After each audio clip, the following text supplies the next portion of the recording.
Yeah,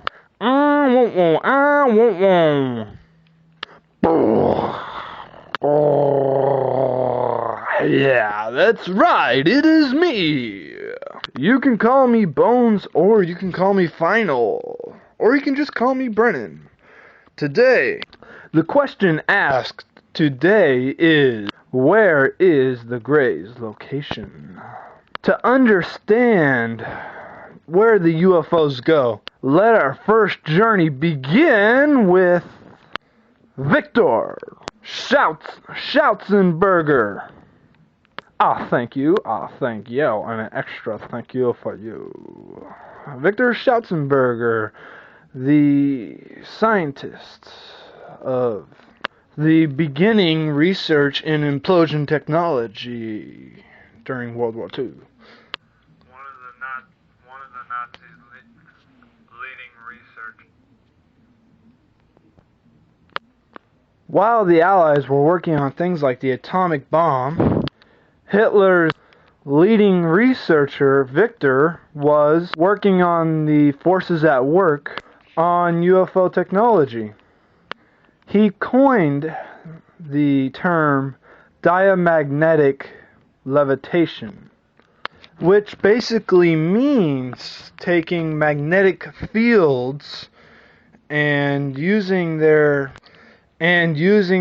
electrons in a orbital motion as a form of lift, where you can rotate one clockwise and one counterclockwise with an object that them, rather than acting separately as opposing forces canceling each other out, with that instead they both create a increase of momentum, causing lift from a certain amount of pressure, depending upon how much magnetism you apply, which depends on the strength of the magnets that you're using.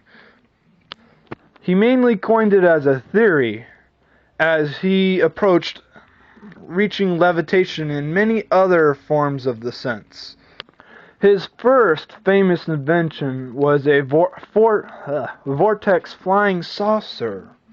It was fairly small, handheld, but could levitate on its own with a slight wobble. It was not very stable, but it used centripetal force of opposing forces, similar to how magnets work to create lift. Because you see, Viktor Schauberger was an observer. He was a researcher, and he took the way things naturally act in the wildlife and applied them to science. His next big step was trying to create some form of weather machine, in a sense. He wanted to understand weather better, so he created what he called the Water Wizard. It was a machine that took the water that he would introduce to it that came naturally from a stream, as it was flowing at its natural rate from the current, using their pressure from the flow as energy. He sent it to a chamber where the temperature was cooled to 4 degrees, where he believed that in nature 4 degrees was where that, when oscillated, meaning rotated, that was when the ionic charges within the molecules started to building up to the point where they formed long chains of molecules that would flow in a linear pattern that he wanted to focus in a sort of funnel down and break it down into air particles that he could basically turn into a sort of tornado of pressure that would keep his object very stable. With this, the molecules affecting the craft's motion would cause a sort of entreatment effect to the engine that's already at work, that the type of suction that they'd already have going on to lift up the object. So it'd be sort of like an assist, and it would basically keep the craft from wobbling. It would force it to stay stable without changing the properties of the craft at all. So that way he could make the craft any shape that he wanted. But the best proper thing about a disc is you can move it any direction you want and it'll still be just as aerodynamic. And that by spinning the disc, you also increase its stability, because the faster you spin it, the more stable it gets. As you may be able to tell so far, stability was a big primary focus. Because of the way the ship is shaped, that is. Now he called this process that the water was doing entropy, which in nature means like a form of prevailing energy. Entropy is the breakdown of, it is in nature the motions of nature to break down and scatter material that gets reused. You see, like a cycle. He noticed he needed to recreate this cycle.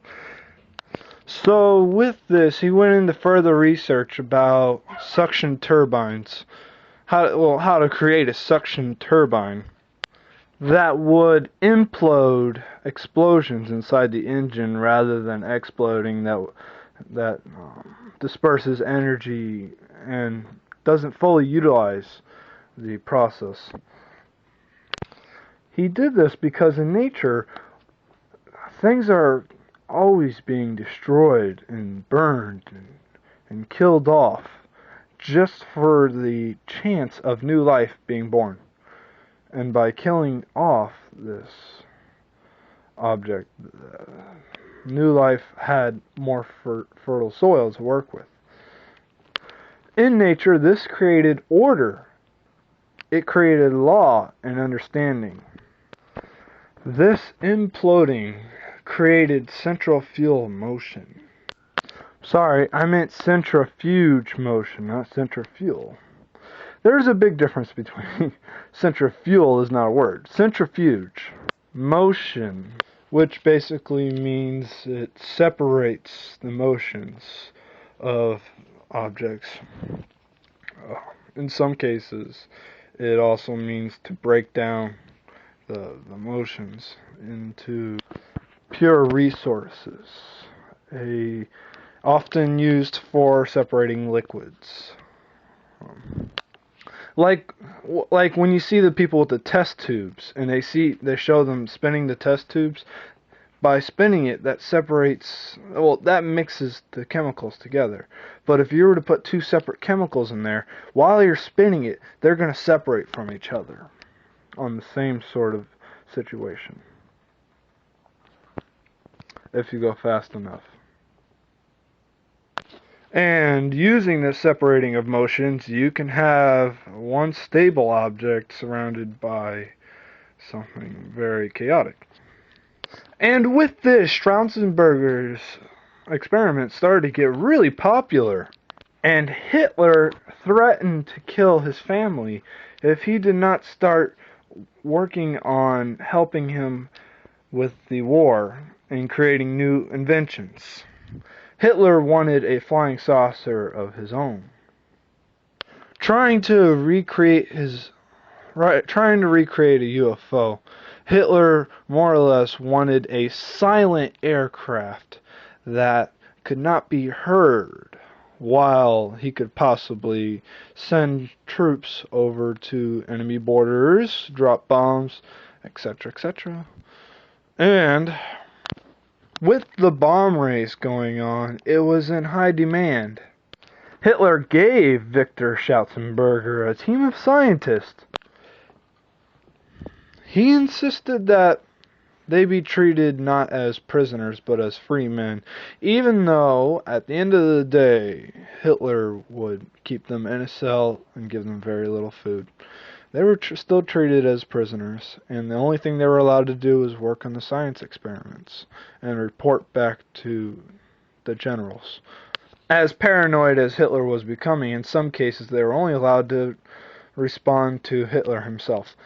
And if he was out of the state or out of the country, they would have to just keep working. Now, in this time, everything was made out of steel. So, to create anything that could lift off the ground had to be incredibly powerful, had to create enormous amounts of pressure, and was very noisy, no matter what. So levitation became his priority to basically stay alive, because if he didn't create it, he'd lose his family, and then surely it would be no guess that it'd be no surprise that they would either enslave him and use him as a laborer or kill him. Hitler didn't care either way. Viktor gave Hitler a oscillating turbine that could lift up one person in a fairly large craft and the craft was mostly the engine, but it was too big for Hitler. Hitler wanted something smaller. The ship was larger than a house, and Hitler wanted something that was more like modern aircraft. And the levitating that he created with this turbine wasn't stable. It would move up and down, and it was very hard to control, making it very problematic and difficult to launch into the air, get up into the air high enough and not be affected by the winds. The winds would toss it back and forth, and it wasn't able to carry very much weight as well, because as it is, it was pushing its limits, and it was barely keeping off the ground. But just as Hitler wanted, he shaped it as a spacecraft. Sorry, I mean modern day UFOs, a disc with a big bulge in the center. The ship was able to reach 100 miles per hour in a minute, and going in any direction, it actually had the potential to go Mach 3. So even though it was pushing its limits, it had a lot of power, and it was able to move fairly quickly. Eventually, the engine did give out as well. The idea was to create a craft that could handle chaotic motions and wind. One of the major worries was energy. How to create a stable form of energy that would supply enough force without creating a lot of noise. So Viktor kept working on water properties and possibly creating water that could hold energy. More energy than, say, a battery. But the properties mostly dispersed. He wanted to create a strong enough thrust and suction that could remain as a vortex without dispersing right away, which would have been really quiet. If somebody else from later time had picked up on this, it's very easy that modern day UFOs could be Russian ships. Several people believed that. At that time, one of the biggest problems with even creating something that would be a current day UFO ship would be the size of the engine was too large to put it in such a small disk. That, by today's standards, is possible. But then there are people who report cigar-shaped UFOs, UFOs that have triangular shapes inside of them that break apart and fly in separate directions. UFOs that let out a glittering sort of light that dances within the trees, coming down to the ground and then came back up into the ship, and the ship flew off, almost as if they were retrieving something from the ground nearby the person's house who saw it happen. reported as a sort of glittering metal. He died only nearly 50 years ago, shortly after Hitler lost the war. After Hitler lost the war in 1941 at the gates of Moscow. He died, leaving his theory of creating living water behind, but what might not strike as very much of a surprise to you, after Hitler lost the war, Viktor Schauberger went to America, introduced to work on furthering his inventions with Karl Gerchenberg and Robert Donner for several years until he decided that it was time to come home to his family. And only 5 days after returning to Austria, his body was found beaten to death on the streets, allegedly killed by neighborhood people who felt that he had betrayed their country by going to America, one of the allies that defeated them. And people like Viktor Schauberger, who are radical people that have theories that lots of other people in the public closely follow and become interested in their inventions, tend to have never died of natural causes. A lot of people die of young age, and a lot of these people don't have the security of a president or a senator. And that goes for people like Ricky, the UFO abductee. He doesn't want people knowing where he lives or knowing his full name because he doesn't want that to happen to him. The Greys have told him that he's going to create great change in the world, and people are going to look up to him at some point, and they're going to see him as a sort of saint that he doesn't want to be. And he won't have a choice, as he does what he's doing, informing the public. And as he is slowly becoming. And he doesn't want to end up like that. The Greys have even told him how he's going to die. And he says it's like living backwards. It's like starting out old and becoming a child, because you know when your end is. And he says it's not great knowing when you're going to die. And he said that they wouldn't tell him what happens because that would affect it. And they said that he's going to be fine. He's going to be okay. It's going to be alright. Which pissed him off at the time. Which is why sometimes he's uncomfortable talking about things that are going on in his life, because he is trying to keep these two things separate. He's living a double life. Like Superman. He has a secret identity. Hopefully he'll never have to wear a mask. Although if he digs it, hey, we'll all still love him just as much. Now that you know about Viktor's innocence and how Hitler was really just a face of what the Americans thought was a terrible country, but was really just a bunch of innocent people just trying to live their lives ruled by a dictator. Now that we know of Viktor's story and what he created, and how people are sometimes believe that what he created is what we are still seeing today. Furthering upon that, now you gotta ask yourself, do the Greys really exist? Is UFO abductee talking out of his ass? Well, he'll tell you just like anybody else. There are fakes out there who pretend to have been abducted, and there are people who very clearly who have facts and can support those facts that clearly have been really actually abducted, and most of them are fairly scarred because of it. How to determine which is real and which is not is very simple. people who have really been abducted, not the fakes. The fakes all will tell you a story about how they saw a ship and it chased them and blah blah blah. Those are all fakes, trying to get attention.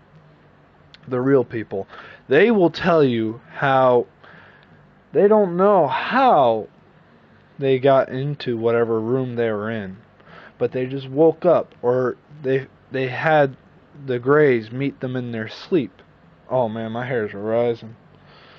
I don't know if it's a internal thing going on, or maybe I have some kind of magnetism going on to me right now because I'm talking about this. But anyways, it's probably just fear, subliminal fear too.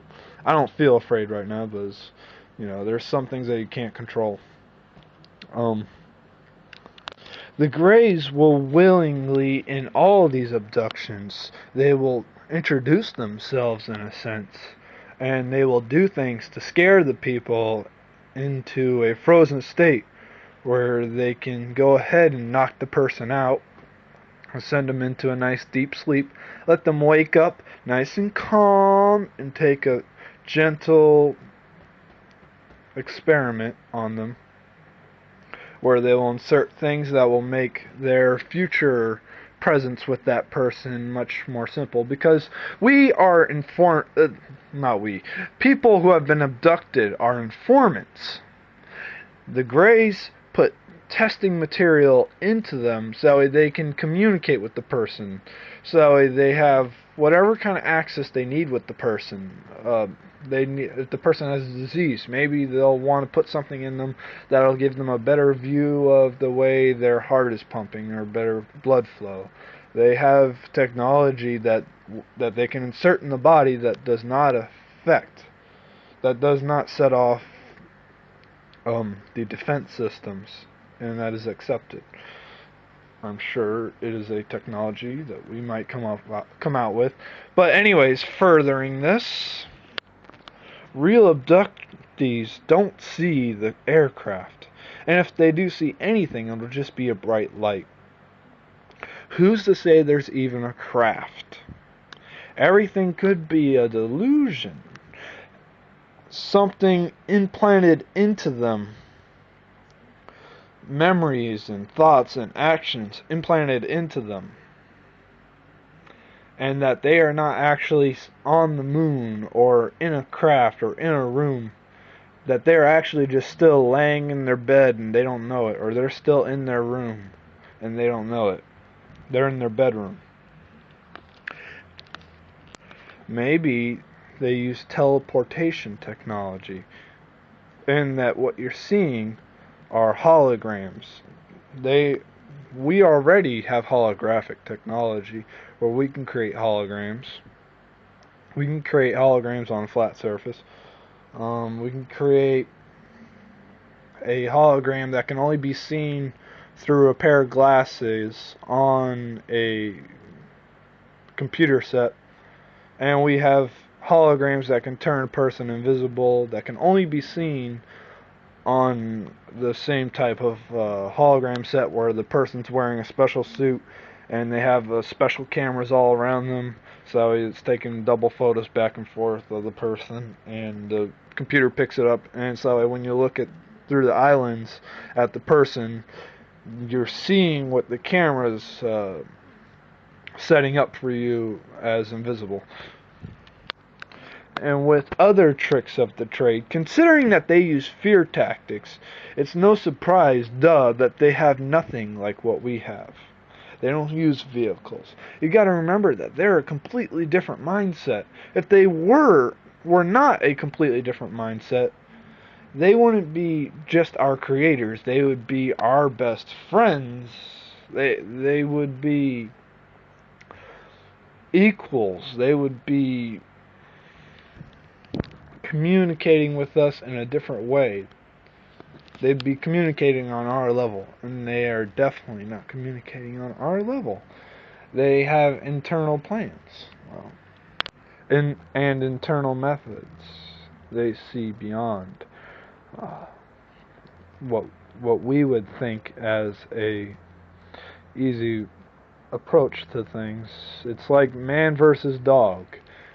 No person is going to get on all fours after the dog had just peed on the floor and rubbed their body all over it and start playing with the dog and start getting that dog's pee on them and going outside and playing with them and biting their leg and trying to toss them around. We're not going to act like a dog because we're at a completely different mindset. If they pee in there and they get it all over them inside their cage, then we take them outside, we wash them for our own reasons. We don't wash them to benefit. It does benefit them, but we don't wash them because they want to be washed. We wash them because they need to be washed, because we can't have them dirty running around the house. And you got to understand that the Greys are in a completely different mindset in the same way. We are to dogs as the Greys are to us. They have their reasons. It is what it is, basically. You know, and it would take thousands of years to even evolve to their level. And the people that have been abducted, they were abducted at early ages in their life, between birth to 20. Now, later in their life, they get abducted again and again.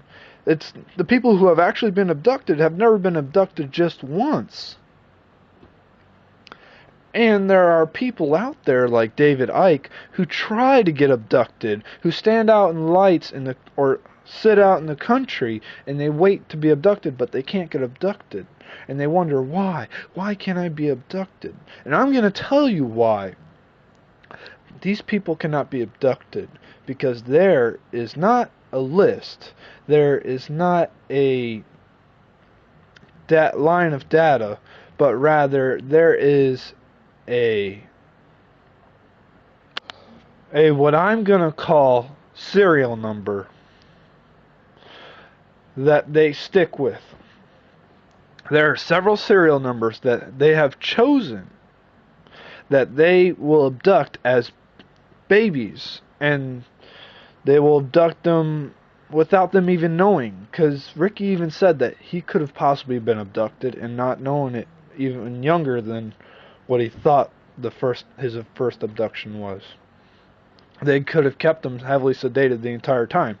He could have been abducted his whole life up until his first abduction. And he said, when I told him about this serial number theory, he said it was very logical, and he believes that I could be very well right. And basically what my serial number theory is they stick to a certain serial number, and the serial number is a person's lifetime. When you're being reborn, death becomes an illusion. And each time you are reborn, you get a new slate, but you still have things like deja vu, and you see things in your dream that you can't even fathom to imagine or create as a fake. But and yet you're seeing it in your dreams, and that's because it's from a past life. It's from your serial number. It's from something that you already know about, data that's already there, but you can't access it because you're on a clean slate. You're in a specific data program of illusion that you are forced into, that you have no control over, that can evolve and change, and that's what makes it so special. It makes it special because this serial number is constant. It is a serial number that never ends because you are constantly changing with each new lifetime. And you're introducing new things into generation. And with this theory of serial number generations, you can then speculate that the entire universe operates off of a single serial number that is constantly improving and never ends. And it's just that simple, that it just is. Because it's an illusion. It's preset, it's there, enjoy it while we still have it, because the world is beautiful. And there are certain people that are part of a specific lineup of serial numbers that the Greys stick to, because they want to keep the same lineup. They want to keep the same memories and keep adding to it and keep adding to it and keep adding to it until someday they'll get whatever goal they're reaching. And those same people have been people like Einstein, who were downloaded information to make them look like geniuses that were no different than Ricky. Their intelligence was merely average. It is, and there are several defective people that have been born abnormally intelligent, that are naturally like that have nothing to do with the Greys, that have done great things. And there are also people who struggle to do great things, that want to be that abnormal person, or want to be the person abducted by the Greys, that are just being downloaded the information that the Greys want to be added to society.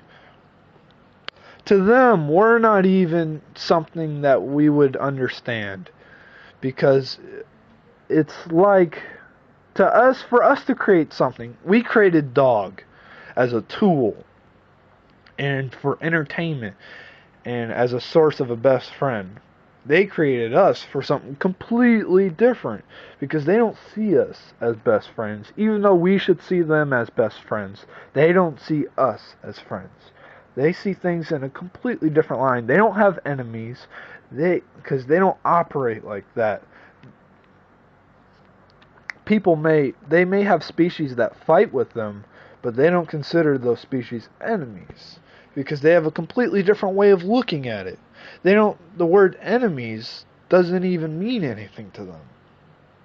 A lot of our words in our language are completely meaningless.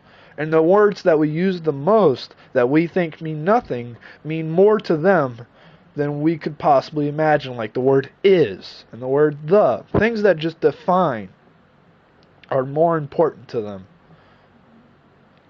It is a completely different mindset. And they are targeting certain serial numbers and reusing them each time they are reborn. After they have come out of the preliminary state where they take a chance to meet up with all the loved ones from their past lives that are currently also taking a break in their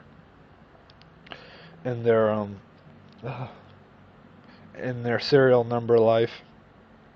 They're taking a break and they're taking a look at all the data that's in their serial number.